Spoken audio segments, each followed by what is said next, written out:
Hello everyone, welcome back to this channel. तो आज मैं आपको बताने वाली हूँ 20 ऐसे फोबियाज़ जो कि कॉमन हैं। तो वीडियो को एंड तक देखिए, डेफिनेटली ये वीडियो आपके लिए हेल्पफुल रहेगी। तो स्टार्ट करते हैं आज की वीडियो। तो एक्रोफोबिया। एक्रोफोबिया का मतलब होता है फियर ऑफ हाइट्स, ऊंचाई से डर।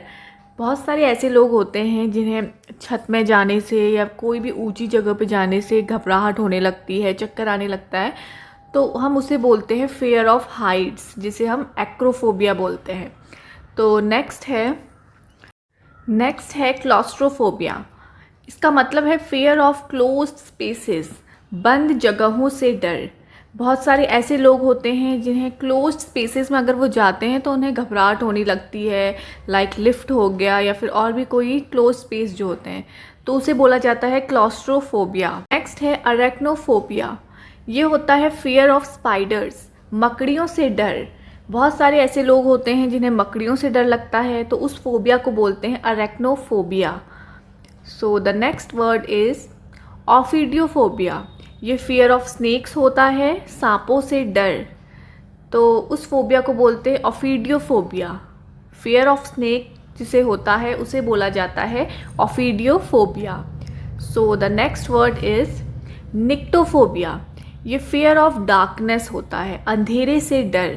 बहुत सारे ऐसे लोग होते हैं जिन्हें अंधेरे में जाने से डर लगता है, अंधेरे कमरे में जाने से डर लगता है, या जो भी डार्क प्लेसेस हैं उन्हें वहाँ जाने से डर लगता है, तो उसे बोला जाता है nyctophobia. So the next word is phobia. ये फियर ऑफ पब्लिक स्पीकिंग होता है, लोगों के सामने बोलने से डर। दिल्ली में स्कूल स्पीच है या कहीं पे भी आपको कोई स्पीच देने के लिए बोला जाए तो उन्हें डर लगता है, वो नहीं बोल पाते हैं, घबराने लगते हैं, तो उसे बोला जाता है ग्लॉसोफोबिया। इस फोबिया को बोला जाता है ग्लॉसोफोबिया। ट्राइपेनोफोबिया। ये होता है फियर ऑफ इंजेक्शंस, इंजेक्शन से डर। तो जिन लोगों को इंजेक्शन से डर लगता है तो उसे बोला जाता है ट्राइपेनोफोबिया। एरोफोबिया, फियर ऑफ फ्लाइंग या फिर हवाई यात्रा से डर। बहुत सारे लोग ऐसे भी होते हैं जिन्हें एरोप्लेन में या फ्लाइंग, फियर ऑफ फ्लाइंग होता है, प्लेन में बैठने से डर लगता है, तो उसे बोला जाता है एरोफोबिया। अगैरोफोबिया। ये होता है फियर ऑफ ओपन या फिर क्राउडेड प्लेसेस, भीड़ भाड़ या खुली जगह से डर। बहुत सारे ऐसे लोग होते हैं अगर वो क्राउडेड प्लेसेस पे जाते हैं तो जहाँ पे ज़्यादा भीड़ भाड़ हो तो उन लोगों को घबराहट हो जाती है, तो ऐसे फेयर को बोलते हैं अगैरोफोबिया। नेक्स्ट है सोशल फोबिया, जिसे बोलते हैं फियर ऑफ सोशल सिचुएशन, लोगों के बीच घबराहट। सोशल फोबिया क्या होता है? Fear of social situation. Next है माइसोफोबिया।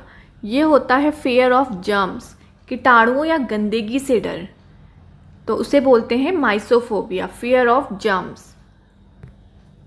थैनेटोफोबिया। ये होता है फियर ऑफ डेथ, मौत का डर। बहुत सारे लोगों को फियर होता है इस चीज़ का, मौत का फियर होता है, फियर ऑफ डेथ, तो उसे बोलते हैं थैनेटोफोबिया।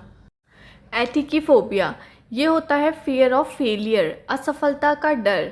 बहुत सारे लोग ऐसे होते हैं जो फेस नहीं कर पाते फेलियर को और उन्हें उसका डर होता है, तो उसे बोला जाता है एटिकोफोबिया। उस फेयर को बोला जाता है एटिकीफोबिया। मोनोफोबिया।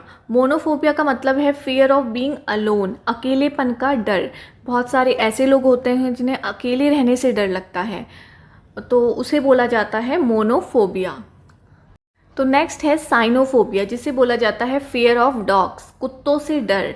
बहुत सारे लोग ऐसे होते हैं जिन्हें कुत्तों से डर लगता है, कुत्ते उनके आसपास आ जाएं तो वो घबराने लगते हैं, डरने लगते हैं, तो उसे बोला जाता है Sinophobia, fear of dogs. Hydrophobia, fear of water, पानी से डर। हाइड्रोफोबिया। जिन लोगों को पानी का डर होता है उसे, उस फोबिया को बोला जाता है हाइड्रोफोबिया, उस फियर को बोला जाता है hydrophobia. Xenophobia. Fear of strangers और फॉरेनर्स, अजनबियों या विदेशियों से डर। तो ज़ेनोफोबिया क्या होता है? फियर ऑफ स्ट्रेंजर्स और foreigners. So the next word is pediophobia. ये होता है फियर ऑफ डॉल्स, गुड़ियों से डर। तो काफ़ी लोगों को डॉल्स का भी डर होता है, तो उसको बोला जाता है पीडियोफोबिया, फियर ऑफ डॉल्स। नोसोफोबिया ये होता है फियर ऑफ गेटिंग सिक, बीमार पड़ने का डर। तो फियर ऑफ गेटिंग सिक क्या होता है? नोसोफोबिया। अमेटोफोबिया फियर ऑफ वॉमिटिंग, उल्टी से डर। तो जिन लोगों को फियर ऑफ वॉमिटिंग है उसे बोला जाता है एमेटोफोबिया। तो ये थे आज के 20 phobia. If you find this video helpful please like share and subscribe to my channel. Thanks for watching.